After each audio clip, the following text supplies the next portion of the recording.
Welcome to Fire Engineering's Training Minutes. I'm Clinton Crafton with Advanced Rescue Solutions, and today we're going to be talking about scaffolding rescue, specifically when a worker has fallen into their fall protection system like this. So OSHA requires that anybody working more than 6 foot off the ground have fall protection in place, and if you're working on supported scaffolding like this, they have to have it anytime they're more than 10 foot off the ground. So fall protection is very common. A system like this with a harness and some type of capture device, we're going to find a lot of workers working in those. When they fall into that situation or they fall into that fall protection, there's a lot of things that can happen before we even get there, such as they can be picked off by their own personnel. There might be a scissor lift or some type of lift available to get them, or they might be able to self-rescue if they've got something they can grab onto. But in some situations, we're going to arrive to find a victim hanging just like this. Now, what's really critical is if they're unconscious, because of the pressure that it's putting on the femoral artery, that can put them into harness pathology pretty quickly, which is a life threat. You've got about 10 to 15 minutes to get them on the ground before things get really bad for them. And so if the victim's unconscious, time is limited and we have to move fast. Now, on the other hand, if they're conscious and we can talk to them, they might be able to just move their legs enough to be able to release that pressure and be fine. But what we're looking at here today is an unconscious victim hanging in their fall protection, and we're going to show a couple of ways that we can get that victim to the ground really quick with just a single engine operation. So what we're looking at here is our firefighters come off the truck with just simple things that all of us carry in our gear all the time. She's got a bailout set, a piece of webbing out of her pocket from her turnout gear, and a pike pole. Now, this could be any kind of pike pole.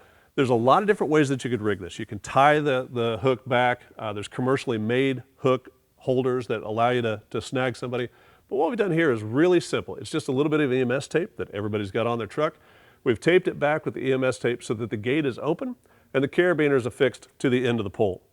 The other thing that's important to note here is that we've pre-rigged it already for a 2-to-1 system to be able to lift this victim off their fall protection and then go ahead and lower them to the ground.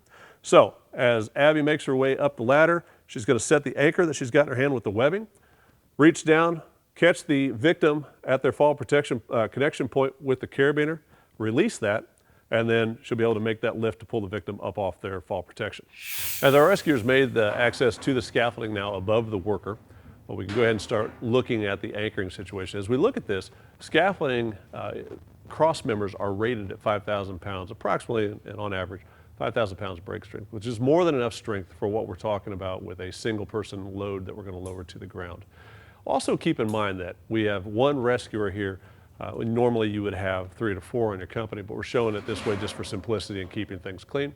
And we also pre-rigged everything on the ground before setting it up. That can all be done at the scaffolding level. As we see, our firefighters now fished down and made the hook at the connection point, releasing the pike pole from the carabiner, and the carabiner has clipped into place so that it's now secure. Now the firefighter has a 2-to-1 rescue system, mechanical advantage. So as she lifts up, she'll be able to lift that victim off of their fall protection. She can just simply loop the rope over the top of the rail, put a foot on it to keep it where it needs to be, and make the release. Again, keep in mind, if you've got 3 or 4 members on your company, you'll have plenty of manpower to be able to get this done easily.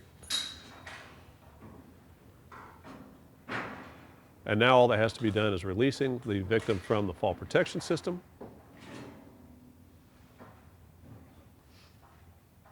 And you can see the friction that's built into the system already is already working to the firefighter's advantage. Now we just lower to the ground. This is a very quick and easy way of lowering a victim down to the ground in a very little time at all. Again, we want to make sure that we watch out for that harness-induced pathology of the harness cutting off the circulation in the legs.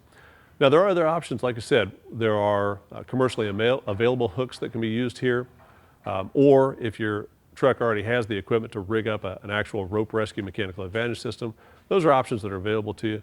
But this is using just equipment that's available to any firefighter that's quick and easy and gets the victim to the ground. So as we've shown, a victim hanging in their fall protection can happen in anybody's district. Anybody that's working in construction is going to be in fall protection at some point. And we know that we have to get them down out of that fall protection as quick as possible, particularly if they're unconscious. We've got about 10, 15 minutes to work with.